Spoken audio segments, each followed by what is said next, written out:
I built one of the biggest Halloween maps you will have ever seen in Minecraft. It spans over 1,000 blocks and includes so many different builds, including a skeleton on a swing and a ghost lady.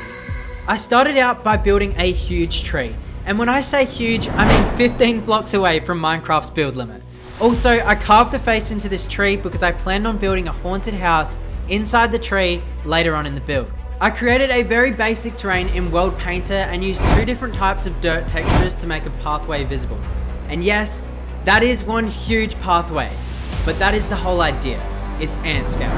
The terrain was looking a little too barren, so I created a whole range of different assets for ground foliage on either side of the path. Things like tree stumps, logs, sticks, grass, mushrooms, and rocks. Using a combination of World Edit, World Painter, and manually placing in grass around the rocks, I covered this foliage across the terrain and pasted in that giant tree. This terrain was looking quite nice, but I was only just getting started. I created 3 different sized pumpkins using orange concrete on the outside and glowstone on the inside. This actually ended up looking way cooler than I expected, especially with shaders on. I took the smaller pumpkin and hung it from the tree on a chain, and as for the other 2 pumpkins, well, I planned on using them later on in the build. I actually ended up adding more branches, like smaller ones that are twigs on the end of the main branches, because I think it made the whole thing look a little more spookier and more realistic. On the left side of the tree, I created a swing, where I plan to build a skeleton. But we'll get back to that, because honestly, I was more excited about building a giant black widow spider on the right side of the tree. Before starting on the spider, I created a cobweb, and no, not that cobweb, but a giant cobweb. Not necessarily for the spider, that would be below it, but I just thought that it would tie in nicely with it. I decided that the spider would look way better if it was slightly rotated rather than being straight next to the tree. After rotating it, there were a lot of gaps that needed filling in, but it turned out looking great, so I'm glad that I did choose to do that. When it came to building the skeleton on the swing, I actually ended up rebuilding the swing because it was easier to get the proportionings and positioning of the skeleton right. With a skeleton now on this map, it only meant one thing. I needed to build a gravestone, and not just a gravestone, but a hole in front of the gravestone. You see, with a skeleton on a swing, it seems like skeletons are escaping their graves. So I thought, why not make that obvious by building another skeleton reaching to the sky trying to escape his grave. I'm not sure why, but trying to get the positioning of this skeleton right was really difficult, which is why I actually had to take photos of myself in the same position so I could build it correctly. I built another gravestone, this time behind the giant tree, which was a slight variation of the gravestone from before, and I pasted that on the other side and built a cobweb coming down from it. At this stage, I was pleased with how the map was coming along. It was looking great, but I still had so many ideas to add. I felt like the surroundings of this build needed something to enclose the whole thing.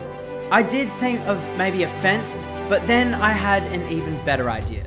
I constructed 4 different variations of branches that depicted arms, basically miniature versions of that giant tree, as well as 4 branches that didn't have any arms on them. On the branches that had arms, I pasted in those pumpkins from earlier, and on the branches that didn't have any arms, I pasted in the skeleton heads. With this pumpkin and skeleton pattern, I surrounded the map except for the ends of the pathways and the back part of the map, where I only pasted in the skeleton heads. The mission I had from the start of this build was to have it completed by Halloween, the 31st, because it is a Halloween map, so that just makes sense. But also, Planet Minecraft's build competition finishes on the 31st, so I had to get this done. But with now 6 days left, it was seeming increasingly difficult to reach that deadline, because I decided that I needed to build another giant tree that had even more branches than the first one I built. Although the pumpkin tree is the centerpiece of this map, I just didn't think it made sense that it was the only one on the map. So I did construct this other tree, and then I decided that I needed to build another unique tree. So this map has 3 unique trees, which are all almost reaching Minecraft's max build limit. The map was now in need of some lights, so I created a lantern. And because I planned on placing more than one of these lanterns across the map, I created a few rotational variations of it to ensure not all lanterns were facing in the same direction. Now these lanterns needed somewhere to hang from. I did consider hanging them from the trees, but I wanted to light the path with them, so I concluded that that wasn't really an option. Instead, I created 5 variations of branches to stick into the ground along the path. That way I could hang the lanterns from there.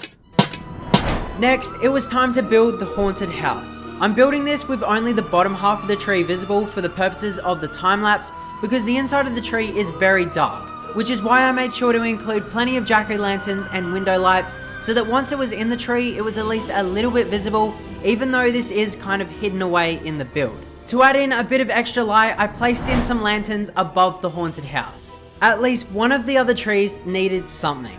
So I added in a bird cage with not an alive bird, but a few bones at the bottom. Yeah, sad story. I also added in a ghost lady. There's no way this pathway through the woods would be complete without this ghost lady. It just fitted in perfectly, and from a distance, in the dark, I think it really did add that extra spook. For some extra detail on the floor of this map, I created some buildings, and I made sure to cover them with plenty of cobwebs and jack-o'-lanterns. I know these buildings aren't to scale in proportion to the rest of the map, but I didn't think it mattered because they still look good and I like to call them home of the bug life. I decided to only add in those buildings near and around the lake. Along with that, I added in some of those pumpkins and skeleton heads from earlier. Here is the whole build at night. Make sure you subscribe and join my Discord server in the description because in a week's time, I'm going to be giving away an exclusive download to this map to 3 random subscribers. Thank you for watching, and here is another video of mine that you might like.